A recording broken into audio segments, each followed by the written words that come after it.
10-year NFL veteran and one of the best football analysts you're ever going to see and hear from. Logan Paulsen joins us right now on the Locked On Commanders podcast as we approach NFL Draft 2022. Locked On Commanders, your daily podcast on the Washington Commanders. Part of the Locked On Podcast Network, your team every day.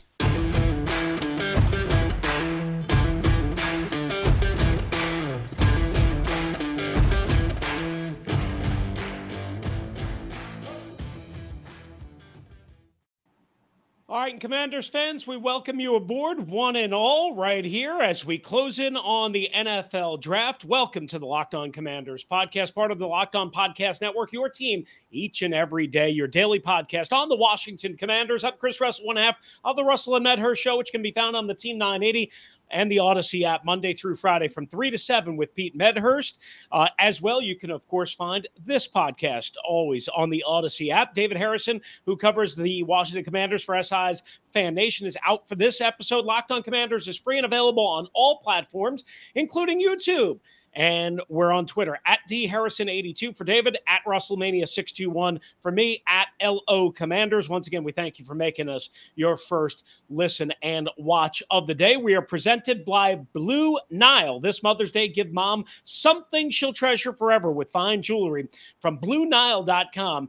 And Locked On Sports listeners, get $50 off, $500 when you use the promo code Locked On at checkout. And with that, we welcome in the great Logan Paulsen, my man, who I got to cover and I've got to work with now in his post-playing football days. One of the smartest dudes you're ever going to find, one of the best analysts you're ever going to hear from and see, and just an all-around great dude. Logan, good to see you, my man. I appreciate your time. Thank you for being with us. Thanks, man. I appreciate that introduction. You're way too kind. Yeah, well, it's all true. It's all true. I don't say that about everybody, but you're my guy. You know that. So I appreciate you making some time for us.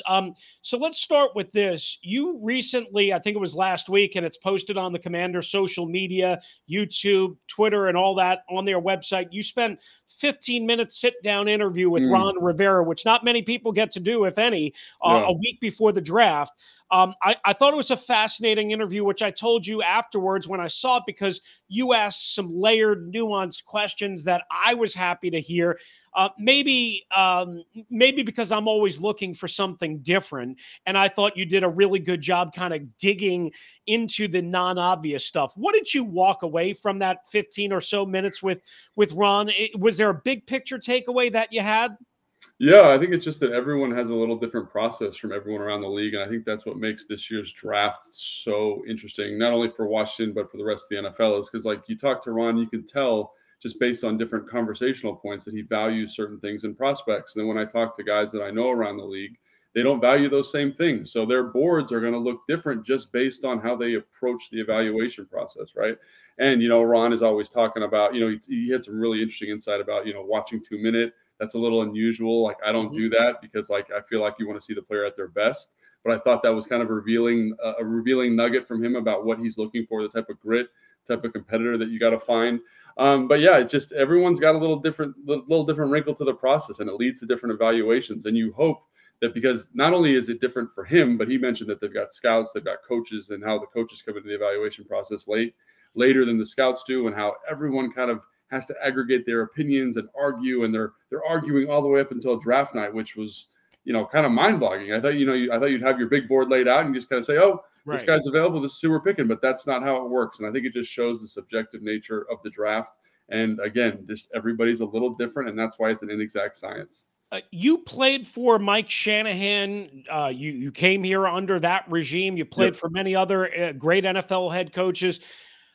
Did it maybe surprise you when Ron said one of the focuses, again, 2-minute and situational football like that? Because that is a big emphasis of practice, during the week, for people that don't understand, Wednesday is your game plan installed, but then Thursday and Friday are kind of working on third downs, right, goal line, red zone, hurry up, that type of thing. So does it stand to reason that would be one area of tape that he would be, I guess, interested in? And do you think that is dramatically different?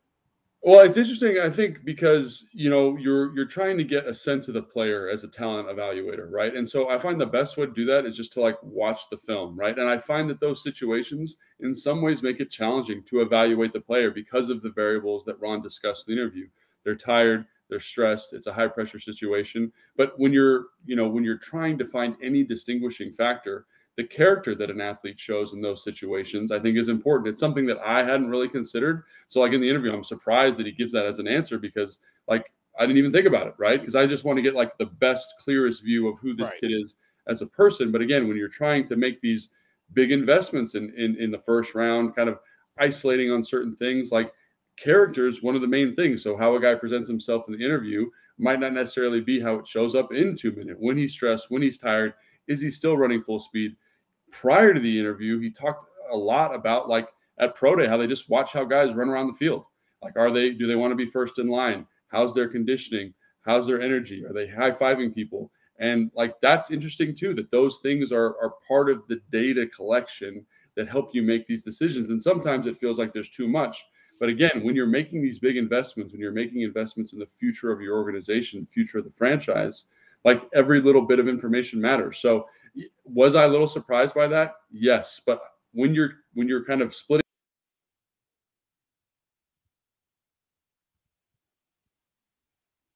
receivers, everyone's got a different receiver ranking, right?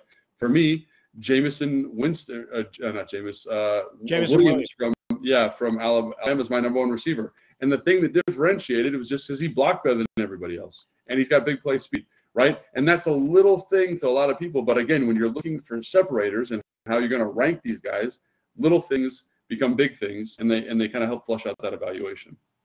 I guess the way I wanted to go with this was when you watch tape, like you said, you're looking for guys that block well. You're looking for guys with tenacity and effort. I know that's one of your things that you've shared with us on the radio as part of your, and in full disclosure, your work, with 106.7 and the Team 980 Audacy DC as a football insider and analyst. Of course, NBC Sports Washington, as we mentioned. Go check out that latest interview with Logan. You can see Logan regularly on Washington Football Today with Julie Donaldson on NBC Sports Washington.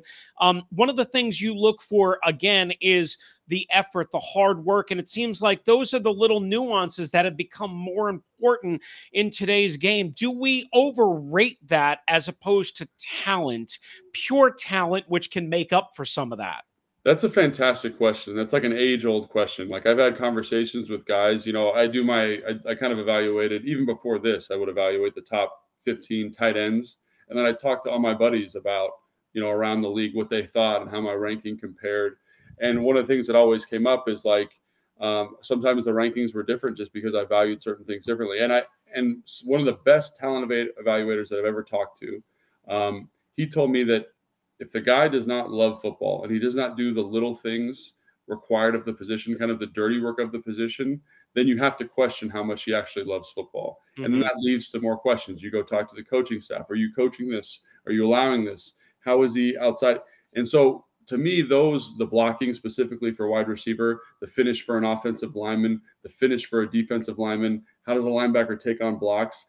Is it earth-shattering? No, but it shows me a certain level of passion for the game, which I think is important, right? Because if you're not passionate about the game, how can I count on you to improve, right? Like let's take Trayvon Walker as an example, right, in this year's draft.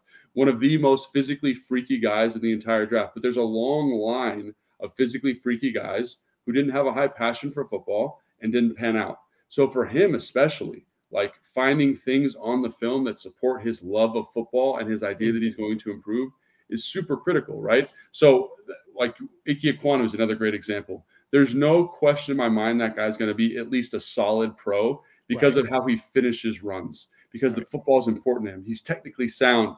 And again, that is a good starting point for me. Obviously, if he's talented, like Ekwonu is, then it's the cherry on top, right? Because he might not be the best tackle in the world, but he's going to play guard. He's going to help your football team out in some way, just because the passion and the grit and the drive to get better is there in every facet of the game. So that's why I think it's important, because I think it informs kind of a long-term professional as opposed to like a flash in the pan. Now, There are guys that are very talented that are successful, but I find it very rare in my experience, just being around the league, that even a super talented guy is successful without having some semblance of work ethic and grit. And so that's why those things are important. Now, do you need 100% toughness and grit for if you're a receiver? No, like Jameson Williams gets killed on a lot of blocks, right? But at least I see a desire and a courage to throw his body in there and be physical. Like he covers kicks on punt. Like that stuff is important because now I say this guy he loves playing football. And if you love playing football, you're willing to practice, you're willing to study film, you're willing to improve. And to me, that is the thing maybe that's most important when fleshing out a long-term pro. And that's also who you mocked recently to the Washington Commanders, correct? I mean, where most people have Drake London, you're going with maybe, the more talented, guy with a higher ceiling maybe. And like you said, some of the characteristics that you're looking for. Yeah, and that's not to say I don't love Drake London. Like, I love Drake London. Like, when you watch his film, again, you see a physicality on finishes. You see a competitiveness when the ball's in the air. They have him doing some kind of like tight end style blocks, and he shows tremendous courage. So do I question Drake London's love of the game? Zero. Like, I think he's going to be a good pro. The thing that I question is his top end speed, right? And you see these big receivers who have a hard time transitioning the NFL because they are not A, quick, or B, fast. He is very quick in the short area, which I think covers up a lot of ills, in terms of route running, releases, all these different things. So I like that. But again, I kind of say to myself, people see him because of body type as a true X receiver. In terms of usage at USC, I see him more as like a kind of a move piece that you need to find in good matchups, right? Is he going to make your football team better? Yes. But is Jameson Williams going to make you elite potentially? Is he going to be the next Tyreek Hill potentially? Like, that's the type of speed. Henry Ruggs, right? We saw what that did for the Oakland offense, or the Las Vegas offense, before he had that terrible accident. But that is game changing. That's defense changing. So to me, I just thought Jameson Williams, again, shows that tremendous physical courage. He obviously has a passion for the game, but obviously the upside for him is offense changing, coverage dictating. And I think that's more valuable. A couple of situational questions and some thoughts on the tight end, some of which Logan has worked with for this particular draft class. That's coming up next right here on the Locked On Commanders podcast with my guy, Logan Paulsen. You can check him out on Instagram, Logan_Paulsen82, where he's doing video breakdowns. Professor Paulsen at work, always doing a great job, and here with us on the Locked On Commanders podcast. But guys, Mother's Day is coming up, and BlueNile.com wants to celebrate with you. They have fine jewelry options for every mom in your life, whether it's your wife, girlfriend, somebody special, or indeed your mom. Shop high-quality classic diamond earrings, elegant tennis bracelets, or gemstone pendant necklaces with BlueNile.com. The fine moments in life should be celebrated with fine jewelry. If you're having trouble finding something, Blue Nile has jewelry experts on hand 24/7. They're available by phone or chat to help you find, again, a memorable gift for Mother's Day at every budget. Mark Mother's Day with something enduring. Again, classic diamond stud earrings, the tennis bracelets, the birthstone pennants, and so much more. You can check it all out at BlueNile.com. Again, this Mother's Day, give the special woman, the special mom in your life, something she'll treasure forever with fine jewelry from BlueNile.com. And Locked On Washington Commanders listeners get $50 off, $500. This podcast exclusive is only good through Mother's Day, guys. Use the promo code Locked On. That's code Locked On. Plus, every order is insured, ships free, and arrives in discreet packaging that won't give away what's inside. Shop stress-free and find your forever piece at BlueNile.com today. All right, thanks for making the Locked On Commanders podcast your first listen and watch every day. Now for a big announcement for the first time ever, Locked On is hosting live coverage of the NFL Draft from our studios in Dallas with pick-by-pick analysis from our local team experts and draft gurus. Tune in all 3 days as our draft team guides you through every pick and every trade in real time. It all starts on Thursday, April 28th, 7 o'clock Eastern, available on the Locked On NFL on YouTube page and on the Audacy app. And joining us once again is my guy, Logan Paulsen, Professor Paulsen, as we lovingly call him. Of course, he is an Audacy, Washington, D.C. NFL analyst. And as well, you can watch him on NBC Sports Washington for Washington Football Today, and doing great video breakdowns, of course, on Instagram as well. Logan_Paulsen82. And he just happened to be a former 10-year NFL tight end, playing, of course, with the Washington then Redskins and a bunch of other teams like the Atlanta Falcons and the Houston Texans, so on and so forth. All right, Logan, I wanted to get to this. If at number 11, right, Kyle Hamilton's on the board. Maybe one of the receivers is gone. So maybe Jamison Williams goes to the Jets at number 10, who definitely need a receiver and went after Tyreek Hill. So maybe he's not there, but the two Ohio State guys, Drake London, are on the board. And say one of the big offensive tackles. I don't know if it'll be Cross. It probably won't be Ike Ekwonu, who I know you mentioned and like. Maybe, it'll be Evan Neal, who some people are, I guess, dinging a little bit because of medicals. Do you think there's any chance that they go kind of away from the common prevailing theory, which is wide receiver and or safety, and maybe go with an offensive tackle if one of those guys are there? Do you see a scenario that would allow that? Or maybe even another position, I guess maybe a Stingley, or even if a Sauce Gardner is there at corner? I think if Sauce Gardner's there, you jump all over it. I think he's probably my second highest defensive player in the draft this year after Aiden Hutchinson. I think he just checks all the boxes for me: height, length, weight, speed, composition. I heard he interviewed really well, physicality. Like, I know Derek Stingley probably has a higher upside, in terms of being a pro, but I think there's a lot of risk associated with that. And I know, some people are willing to take that on it. Like I heard today that Houston at 3 might be taking a look at him, which is pretty high. But again, like, that's the kind of upside that kind of player has. And then I've heard through the grapevine, through various channels, that they really like 2 of the 3 offensive tackles. And so if one of those 2 were to fall to them at 11, I think that's the direction they would go, just as a way to make sure that Carson Wentz has clean pockets. And there's a history. The history supports that decision, that assertion. When he was in Philadelphia, those offensive lines in 16, 17, I want to say, were top 5 rated groups. Yep. And I think you need to replace guard. There has been some talk that, and at least in my mind anyway, because Cosme's so athletic, you could easily move him into guard and have that rookie play that right tackle for a year. Then you have 2 pieces to kind of build around. I think eventually Leno's going to retire, right? One of them can bump over to left, right? Then you do the guard dance all over again. Mm-hmm. So I do think that is very, very viable. The problem with that is that it's hard to envision those guys falling, right?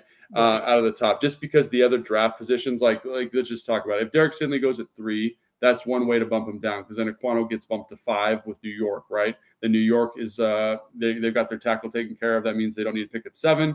And then Carolina probably picks an offensive lineman at 6 if they don't go Kenny Pickett, which I've heard they're kind of leaning towards Cross in this situation. So in that case, there's a little bit of a fall potential for a guy like Neal, who I have as the highest graded offensive lineman just based on tape. I think Ekwonu has a higher upside, higher ceiling, which is why I think he's going to go first. But Neal, I think, is just a very solid run blocker, excellent pass protection. There have been some questions about his passion for the game. Sometimes you look at him and you kind of like, man, he's just kind of cruising out there, because he's so good and he's so much bigger and better than everybody. But I think if a guy like that fell to 11, I think that's the direction you go.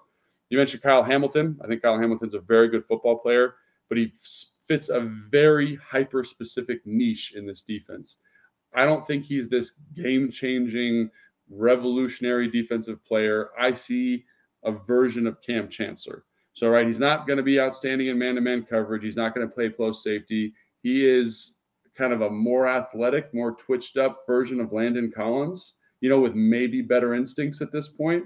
And so when you hear that, that's not like, oh, he's just going to play Buffalo nickel here. And is that worth it at 11, especially when there's other safeties who I think have better coverage ability later in the draft, if that makes sense. So basically on Hamilton, just to dig down a little bit on that, what you're saying is he would fit, of course, that Buffalo nickel role that, again, they should have started Landon Collins with earlier last year, and Landon fought them on it. So maybe they gave in and acquiesced a little bit.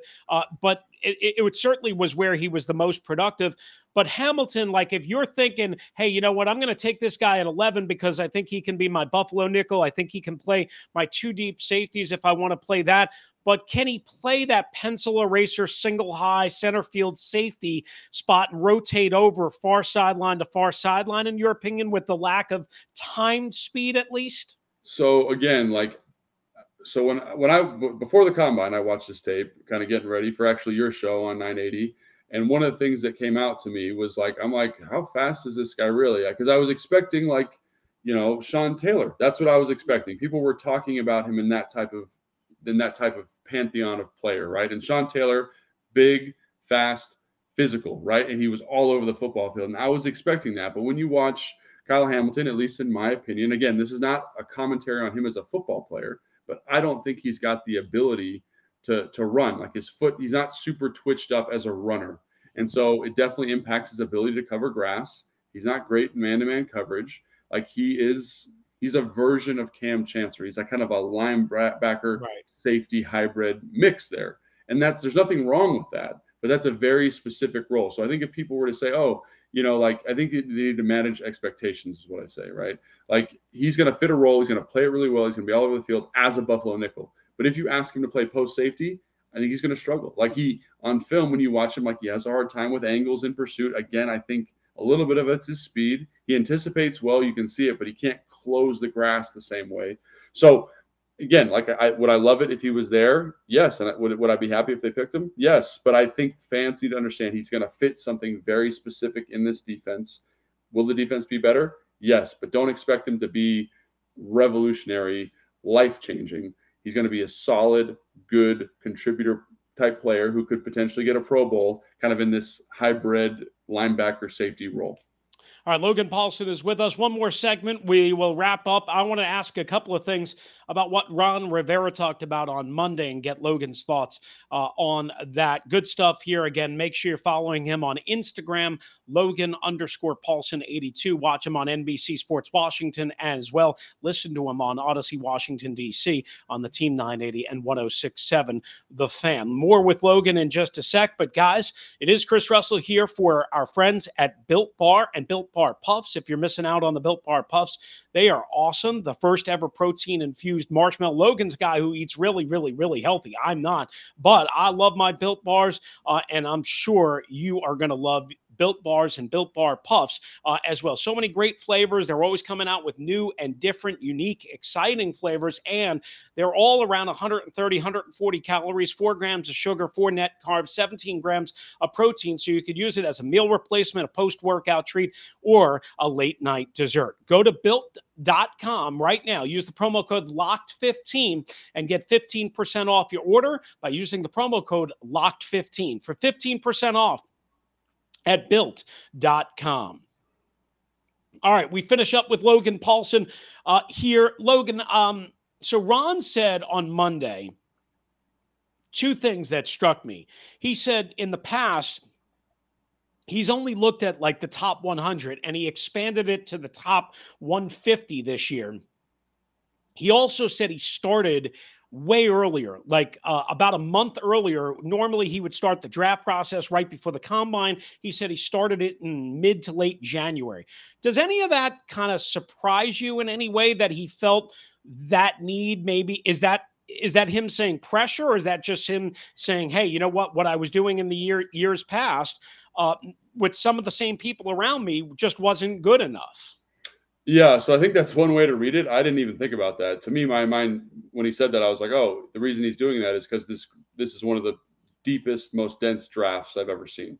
Like, it's just, it made it so hard to evaluate guys and kind of do my mock draft, because you're like, that bottom 5-10 picks of the first round, there's like 50, maybe 60 people that could easily fit in there, and you wouldn't even bat an eye. Like, that's the kind of talent. Like, you listen to Mel Kiper Jr., you listen to Todd McShay, you listen to Daniel Jeremiah.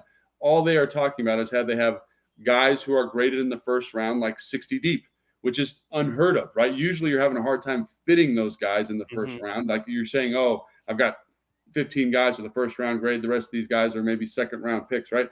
To have 50 to 60 guys who could fit in that first round, adds to the evaluation process. And that kind of trickles down throughout the draft. There's probably 50 or 60 second rounders. There's probably 50 or 60 third rounders. So your evaluation needs to be dialed in at a high level. And that's because of COVID. That's because, like, all those guys came back for that last year. There's a couple guys who have played 61 games at their various schools, which is very unusual. And that's all due to COVID. So I think that's what I would think about, right? Is just there's more people this year that have high draftable grades, and you got to watch all of them.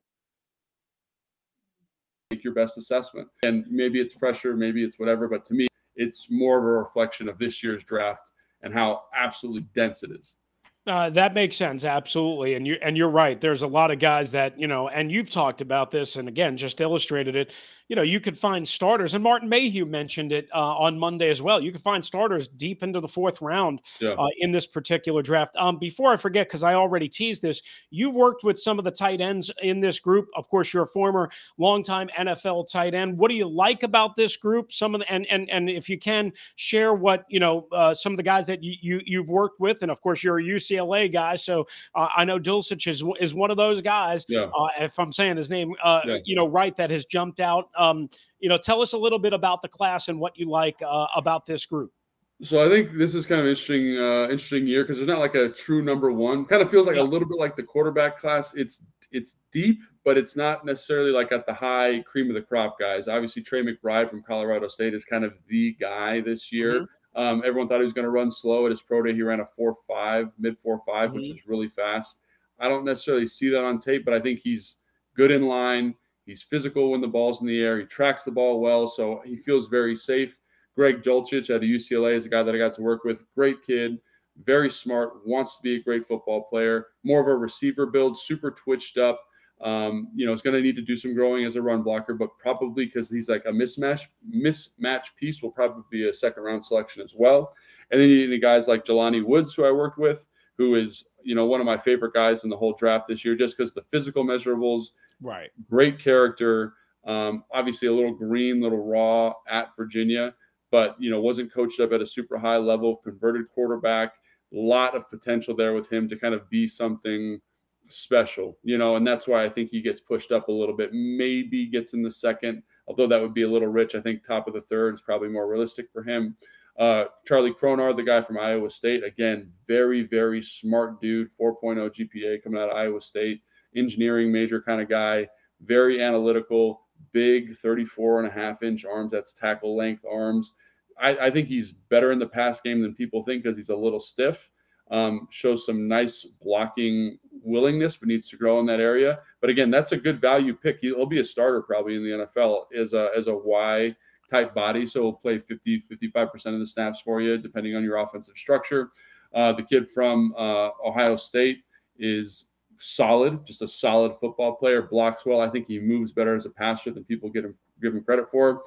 The guy that I like a lot is from San Diego State. I think he's going to move up. I think he's going to be in that Jelani Woods, Ohio State realm. I think a lot of people have him lower than me, but I like his physicality. I think he's a better athlete than people think. And you see him at the combine, and dude is rocked up. So I always like that because it shows the guys like about the physicality of the position and what it takes to be good.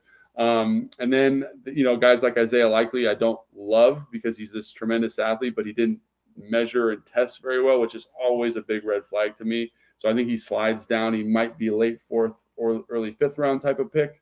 But again, like it's all of these guys kind of have questions, like Otten out of UW is another guy, really good tape when he's playing, but has had a couple injuries. I like him for Washington because I think he'll be in that kind of fifth round range. And kind of maybe a high risk because of the injury, but I think a big reward because of the athleticism and the stuff he puts on tape. So again, there's all these guys that got some nice tools, but there's all these kind of question marks and like, buts type of thing. Oh, another guy is, I forget his name, but the kid from Youngstown State is someone that everyone I've talked to has brought up, right? They just like he's got like a 9.6 RAS score and he's 6'7", big guy.